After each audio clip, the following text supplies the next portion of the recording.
everyone, welcome back to my channel. My name is Emily and this is the Astral Library.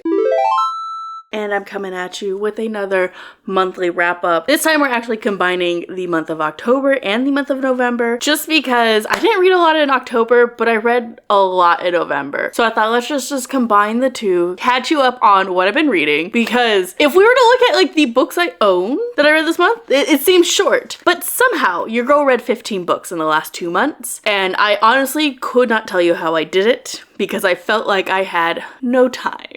Like absolutely zero time to read anything, nor a desire to read. Life be lifing at the end of the year, you know? Let's go ahead and dive straight in and see what I was reading in the month of October and November. In these past 2 months, I discovered a new library and I went a little crazy. I bet a little library crazy, which is great. Patron your libraries more. They're so helpful and they need the funding, and you want to make sure that you're engaging with them, as well as buying books to stimulate the overall book economy. But libraries, mwah, chef's kiss, so perfect. Or just trying new things that maybe you wouldn't like. But diatribe aside, the first book that I read in October was, I'm going to mess up this name and I deeply apologize for it, Shubiek Lubiek by Dina Muhammad. So in this graphic novel, we are following a futuristic society where wishes are actual things that people can buy and use. However, they are now heavily regulated and come at a very steep cost. So the premise of the story is that we have a newspaper stand owner who has 3 wishes for sale, and we are following the individuals that he sells the wishes to and how they use them and how this kind of society overall works. I first came across this book last year where one of my colleagues was using it to teach one of their classes, and like the cover was beautiful, but it was like this huge chunky book. So I forgot about it. But then when I discovered this library, one of the things they had was this book. And so I grabbed it and I fell in love with just the colors of it, with the emotions that each character carries, the different struggles each characters have. The way that the story weaves together all the different tales and all these different characters is so intriguing and really captured my attention and made me very much care deeply for all the characters we were introduced. I almost cried so many times. It was just beautiful and I loved every second of it, and I understand why this person was teaching it, because now I too want to teach it and may somehow slip it into my course, because dear God, it is so good. I highly recommend it. I ended up giving this book 5 stars and it earned each and every one of those stars. The next book I read in October was my very first Karen Slaughter book, and it is After That Night. Something you need to know about After That Night that I didn't know when I picked this book up is that it is the 11th book in the Will Trent series, and I didn't know that. And it didn't really matter because the Will Trent series is a serial series. So like each story is like a standalone in a sense, but we have like continuing characters who pop up over and over again. We have similar themes going on. So it was fine. There was a little bit of awkwardness going in. It's like, I feel like I should know more about this situation or more about this character, and I just didn't. And that's when I discovered it was the 11th book in this series and why I was a little behind. But overall, I found this story to be really interesting. So After That Night follows our main character, Sarah Linton, who is a medical examiner and fiance to Will Trent, who is a detective. However, 15 years ago, Sarah was actually raped in medical school by a janitor, and it is like left her forever traumatized, as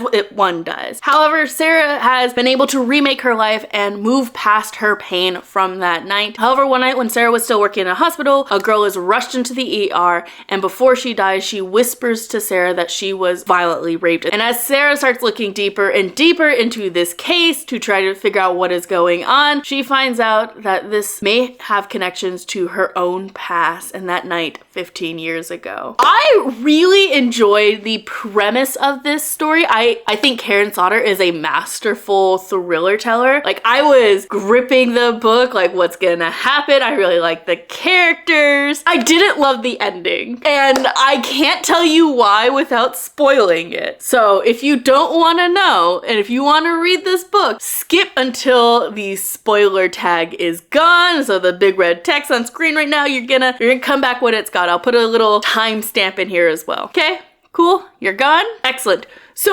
I hated that what the fuck was her name? I absolutely hated that. I can't remember her name and I can't find her name, but the wife of the fucking asshole, and that the wife ended up being like the ringleader to this like sexual assault group. I hated it. I hated it so much because I think it would be so much more interesting if we just focused on her trying to actually go against her husband and this group and push forward women just a little bit more rather than, well, she was trying to be one of the boys and be part of this. I hated that. I hated it so much because I'd rather her have won and got over her fucking husband and her fuck up of a son who were torturing her in her own home. I hated it. I hated it. I hated it. I hated it. I thought it was the worst ending whatsoever, and I was just so mad because I thought the whole premise was good until that reveal, and it just soured the ending taste of the book for me because I didn't want that. I thought it would have been much more interesting if we would have had that revenge, and it would have been a story about women overcoming the fucking awful men in this book, minus Will. Will, you're a sweetheart. Love you. I don't understand why they cast who they cast for you in the TV show because it matches nothing of your description in this book, but I will be reading more Karen Slaughter. Hopefully not to get an ending like that again. It wasn't a bad ending. It's not like it didn't make sense. It's not like it was horrible and out of character. It very much fit, but it just wasn't what I wanted. And so because of that, this book ended up getting a 3.5 stars just because the ending really just made me super duper mad. The next two books I actually read for my dissertation, so they're not rated and we're not gonna talk about them for very long, but I read Iola Leroy by Frances Ellen Watkins Harper.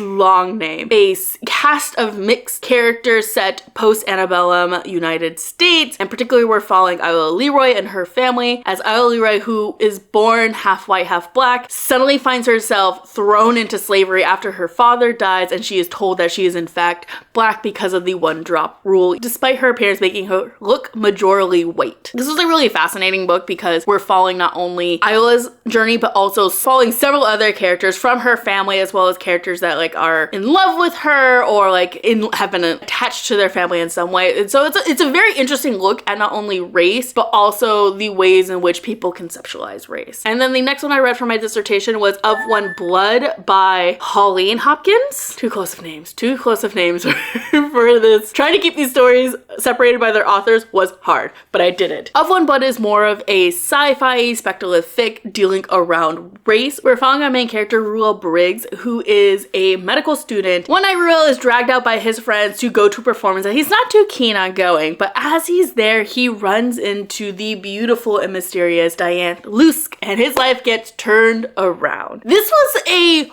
wild book just because there's a million and one things going on at the same time that it kind of made this book really hard to follow but really interesting to study. Hopkins is doing a lot. This book was actually serialized in 1902. The way Hopkins is just like thinking of this story and unveiling it and having all these like cross-genre themes embedded into it was really fascinating, but it did make this book kind of complicated in a way that you cannot read this book casually. I believe you have to really sink your time into it to figure out exactly what is going on and see how all these different things are kind of meshing together. Definitely worth a read, definitely worth, if you're a sci-fi fan, I think this is a really good book to pick up because it is a classic sci-fi that not a lot of people talk about. Okay, the next book I have on this list is a book I mostly read in October, but I finished in November, and that was actually the book club pick for Pages in Stardust, and that was A Fellowship of Bakers and Magic by Jay Penner. I'm not gonna go too much in depth here because I have a whole live show posted on the channel where you can go hear my thoughts in more depth of what happened and what I was thinking. I ended up giving this book 2 stars. Not because I think it's terrible. I don't think that. I think it's an okay book. It is a cozy fantasy,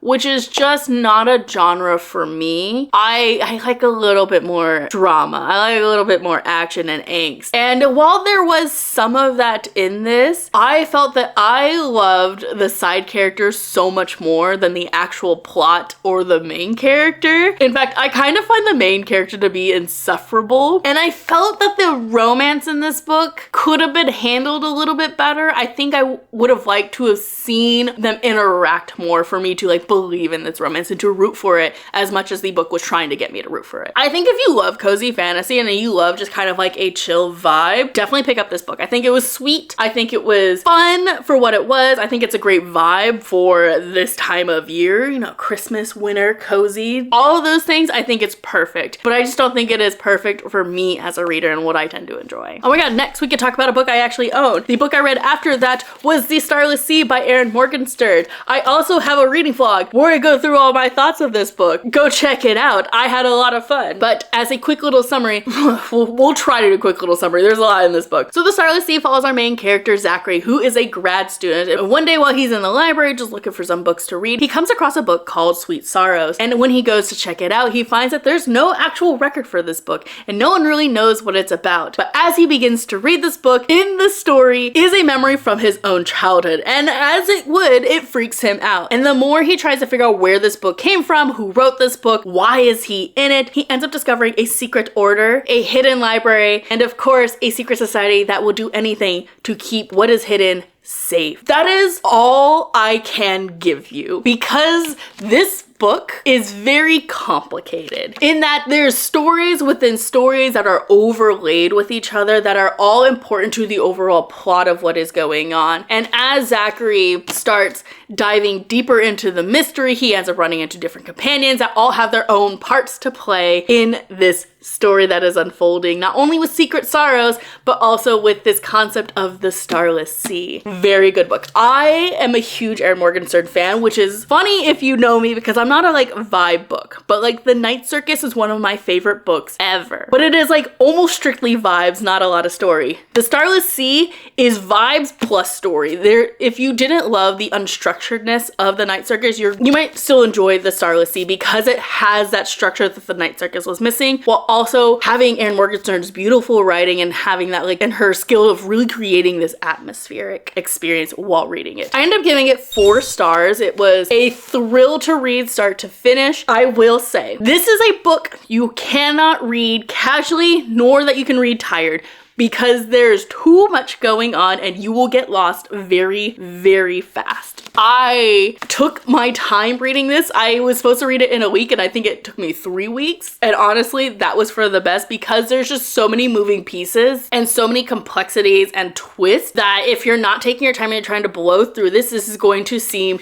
very convoluted very fast. But Erin Morgenstern is actually very careful in her detailing and how these events are working together, where you can still guess along with what's going to happen, but that's only after putting in the effort to like pay attention to all the minute parts of it. I will be looking for a special edition of this book because it's amazing and I need to have one. Next book I read, actually another book I actually own, and that is Starfire by Cami Garcia and Gabriel Piccolo. So this is the latest edition in the new Teen Titans graphic novels that are coming out by DC. And if you know me, you know I love not only the Teen Titans, but I love Gabriel Piccolo's art. I've been following him for years. When he was announcing that he was doing the new Teen Titans, I was so excited and I've been pre-ordering every book. And Starfire is my favorite Teen Titan. So when I heard that her book was next, I was here for it. And not only did I get Starfire, I got Cyborg, my second favorite Teen Titan.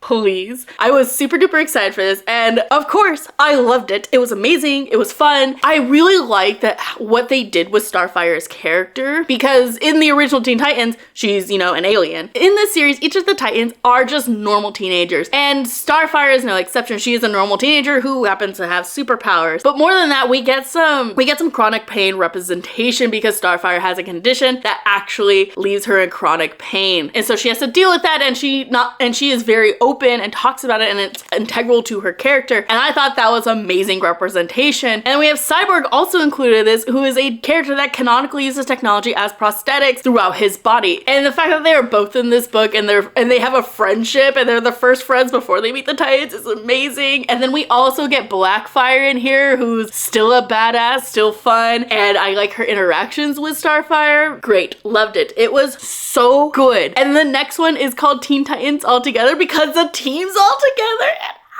I'm excited. I love the series. I think Garcia and Piccolo are just doing a phenomenal job with bringing these characters back to life. They're so short and they're fun, and there's again beautiful color work in these, very vibrant, and the teens feel like teens, which I think is something that really needs to be in a book where we have younger characters. Make them feel like younger characters rather than try to make them adult. I gave this 4 stars. I thought it was amazing. I wish it was just a little bit longer because I felt like the pacing was a little too fast. But other than that, phenomenal. Loved it. Every second of it. Would recommend. Pick these books up. I have the entire series, and I will be continuing to get the rest of this series because I will never give up on the Teen Titans, and I will never give up on this artist. So the next book I read was The Last Session, Volume 1 by Jasmine Walls. This is a very sweet, very cute graphic novel about a group of friends that plays Dungeons and Dragons, and they have been playing for years. They met in high school, and now they are well into their adults, and a few of them are going to be moving away. So they want to finish their very first campaign once and for all while they're all still together. It's so cute. It's so sweet. It is so real, okay? As a person who's been playing D&D for a long time now and was playing with friends while in school, and now we're all adults trying to figure out how to play D&D, and some of us aren't in the same time zone anymore. It was a little too real, but it was very sweet, and the representation was amazing. We have so many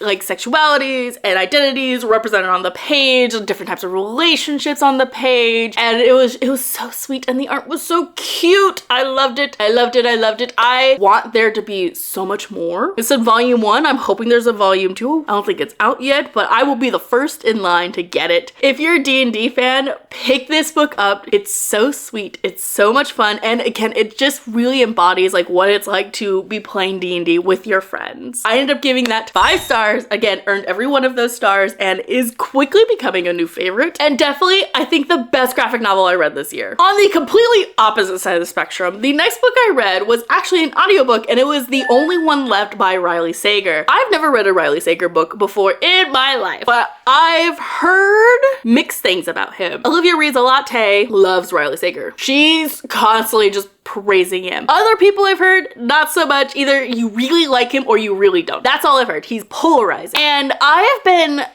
not necessarily in a reading slump because I've wanted to read, but I have no energy to read because I'm just so busy and I'm tired. I was on Spotify and this audiobook popped up, and I have 15 hours because of Spotify Premium. And I was like, you know what? Let me go ahead and listen to this book. I've been kind of wanting a thriller. Let's just see what the hype is about. And my God. So The Only One Left follows our main character, Kit McDear, and she is a caretaker. So she often goes into people's home and cares for the elderly and the sick as they are dying. However, Kit's job ended in her being accused of killing the person she was caring for. And even though she is never formally convicted, it ruins her reputation, and Kit's kind of stuck with nowhere to go. Her job doesn't really want to continue hiring her. Her father's no longer talking to her, and Kit's just feeling overall lost. However, because she was never convicted, her work cannot fire her, and so they decide to assign her a case that no one else wants. In Kitstown, there is a urban legend surrounding the horrific murder of the mysterious Hope family that lives on the edges of town in a house that is precariously placed on the cliffs overlooking the ocean. And the one who committed those murders is none other than the sole surviving daughter, Lenore Hope, who has not been seen nor heard from for many years, and Kit has just been assigned her caretaker. And as she grows closer to Lenora decides she's going to tell Kit everything that happened that night. This book has such a great premise, but the ending is buck wild, okay? It definitely gives like Lizzie Borden, kind of gives Haunting of Hill House vibes, a little bit of Bly Manor thrown in there. But the ending, if you've read this book, you know exactly what I'm talking about. This book goes from 0 to 100 so fast. So fucking fast. And everything in the ending was not believable. I think some of it was bullshit. I think you didn't need to go that far to make this like, ooh, spooky, or ooh, this is a thriller, ha ha ha, here's twist upon twist. It didn't need all that, okay? It didn't need all of that. And Kit, as a main character, was so stupid. You know how when you watch a horror movie, you're just like screaming at the characters for doing dumb shit? That was me to Kit this entire audiobook. I was literally gripping my steering wheel as I'm driving to school, just like yelling in my car because she frustrated me so much, especially near the end of that book. It's like, oh my God, what are you doing? How have you not been fired from your job before this incident happened? Why you're... She infuriated me. It made the book kind of fun, but it also was agonizing. Just as like just a purely entertainment point, I had a lot of fun with this. From a storytelling perspective, this book was a mess. It was entirely a mess and didn't make any goddamn sense in how it ended. But it is what it is, I guess. I can now see why Riley Sager is such a polarizing author, because apparently this is very formulaic for him. So I don't know if I will read another Riley Sager book, but you could probably convince me if you gave me a good enough argument or made a good enough recommendation. So if you want me to read another Riley Sager book, go ahead and leave a comment down below. Let me know what I should read. But that book was a lot. That ending was a lot. I ended up giving it 3.5 stars purely from the entertainment standpoint and the premise. The premise was beautiful. It was spooky. It was interesting, but the ending was not it. Okay, it was not it. The next book I read, I'm gonna also mispronounce the name because it is a name. It is Miss Handra by Yasmin Omar Atta. This is another Arabic graphic novel that I read, and it is actually following a character who has epilepsy. Particularly, it is following the author's own relationship and kind of journey with epilepsy and how they have tried to overcome it throughout their years and how it has affected their life. This was a really powerful text because we're looking at someone who is dealing with a debilitating condition and who's not being listened to by their doctors, who is being torn down piece by piece by their condition, not being managed properly, and just not able to get the help that they need to succeed and to thrive in life. It was really hard to read for that, but it was also such an uplifting story of like how this person is overcoming it. And the art is stellar and phenomenal. It was so pretty. Atta was able to blend their color and the color choices that they're making. Oh, the most chilling thing, there was just an entirely black page. And it's so simple, right? Just a black page, but the way in which they use that emptiness was chilling. And just like, I remember like tingles going up my spine, and the story was phenomenal. The art was amazing. It was a little hard to follow at times. I'm not sure if there was like there was a mistranslation happening and just like what was said, but sometimes it was a little hard to follow. But overall, I still really enjoyed this one. I think it's a great one. I am really fascinated by how Arabic authors are using color in their graphic novels and how they're like and how they play into their storytelling, because color is so important to the stories. So I would be interested in learning more about color in Arabic storytelling, because I think there's like some historical like reasoning behind that, and I'm curious. Continuing on with my little graphic novel trend, the next book I read was actually Invisible Wounds by Jess Ruffleson. This is coined as graphic journalism. So it is a graphic novel that contains journalistic stories following veterans who served in the Afghanistan war in the early 2000s. And so each story follows a real person who enlisted in the war and tells the journey of why they enlisted, tells the journey of like what happened to them while they were over there and how it has impacted their life ever since. I really enjoyed this. The Afghanistan war is not a war I actually know a ton about in terms of like what was going on, other than just the US being greedy and doing fucking stupid shit as per usual. But getting to hear from these soldiers' standpoints of like what it was like going over there and how it has affected them throughout their entire life and how much they hated being over there and didn't understand what was going on in this war and why they were there in the first place. That was really powerful, especially because we got a variety of different types of veterans, because it wasn't just the stereotypical white male or male macho figure going over. We had women, we had gay men, we have had multiple transgender people going, especially during the time of Don't Ask, Don't Tell. And all of that is like brought to the forefront in this book. And I thought it was so well handled, and hearing these stories was heartbreaking because you could just see how much these events have led them to suffer and how much they've like lost themselves because of their time over there. And really, I think it's important to remember that the soldiers going over there together for whatever the reason, for whatever side, are real people, and sometimes come back with very real scars from it. And I think this was a really phenomenal job. I would be interested in reading if there's more of books like this like graphic journalism. I think it's a perfect blend of nonfiction and a generally fictional genre format to use. I ended up giving this one 3.5 stars. This next book, if I was ever to do a rant review,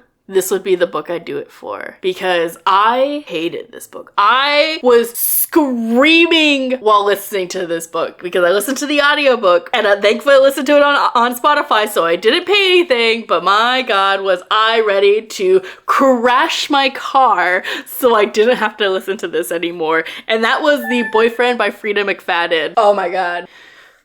The boyfriend follows our main character, Sydney, who is tired of being single. She just got out of a really serious relationship that ended badly. Her mom's constantly talking in her ear about getting married and having children, and she's been on a million bad dates. The novel actually opens up on one such bad date, which actually ends in her date almost trying to assault her. However, she is luckily saved by a mysterious and handsome doctor who she immediately becomes infatuated with. However, she does not know his name, she does not know where he works, and she was never able to get his number, so she chalks it up to a misconnection and tries to move on with her life. However, one day, one of her best friends is brutally murdered in her apartment complex, and the only clue that they have who did it is the mysterious man that she was dating on and off again for the past few years. And as Sydney tries to move on with her life and get past the murder of her friend, she ends up reconnecting with her savior. However, the longer she dates him, the more things don't start making sense, like that he has 2 phones, he never wants to meet her friends, and he is very cagey when it comes to details about his past. That's the premise. This book was bad. Okay? This book was so bad. So very bad. It was, first off, it's dual perspective. So we get Sydney's point of view, who's the worst fucking person ever. She is so frustrating as a person. She's a bad friend. First and foremost, she's a bad friend, okay? She is constantly shitting on all her friends' happiness. Any friend, just like, well, I'm lonely and I don't like that you're happy and that you're in this like great relationship. I don't want to hear you bragging. And no. She's awful. Second, the second perspective we are told is through our boy Tom over there and his time in high school and the girl he's in love with. And he is a psychopath, and it's like very upfront that he's a psychopath the entire time. In fact, it is so heavy-handed that this boy is a psychopath because this author does not know subtlety. This author does not know how to subtly tell a tale of horror and thriller and psychological mysteries. She doesn't, okay? Frida McFadden, I'm happy that you're making all this money. I don't understand it because this book was so bad. Not only was the writing very heavy-handed, the characters were all insufferable, and the ending was stupid. The ending was horrific, more so than the only ones left, okay? More than that. So bad. Could not stand this book again. I was screaming while listening to it. Gonna drive my car into the wall because of how stupid these characters were. And Brooke, my queen, the friend that was murdered, you fucking deserved better friends. You deserved such better friends because you were a badass. In the few pages we had you were the best thing about that book, okay? The best thing that happened. And you got fucking murdered and no one cared. I'm so sorry. I'm so sorry, Queen. You deserved a better chance, a better book to be in because this was not it. I gave this 1 star. If I could rate it lower, I would, because it was not it. If you love this book, I'm happy for you. I'm glad you were able to enjoy this book. I will not be reading another Frida McFadden book if you paid me. All right, the very last book I read was Between the World and Me by Ta-Nehisi Coates. So I picked up this audiobook on a whim because it was mentioned a few times in works I was reading for my dissertation. I just got really curious because Between the World and Me is a book that is like widely revered and was super duper popular when it came out. And I didn't quite know what it was about. I've seen the book on my periphery a million times, but I had no real desire to pick it up for myself. And after seeing it mentioned time and time again in my dissertation reading, I was like, all right, let's see what this book is about. And I picked it up from the library, and it was only, I want to say maybe 3 hours long. And wow. So if you don't know, Between the World and Me is a collection of letters from a father to his son surrounding the concept of race and growing up as a Black man in the United States. And it's very deep and very personal and very introspective, like what it means to be Black in our country, the stigma that goes with it, and the trials you're gonna have to overcome, and his own journey being Black in America and growing up in the different parts of society and facing things like police brutality and racism, internalized racism, anti-Blackness,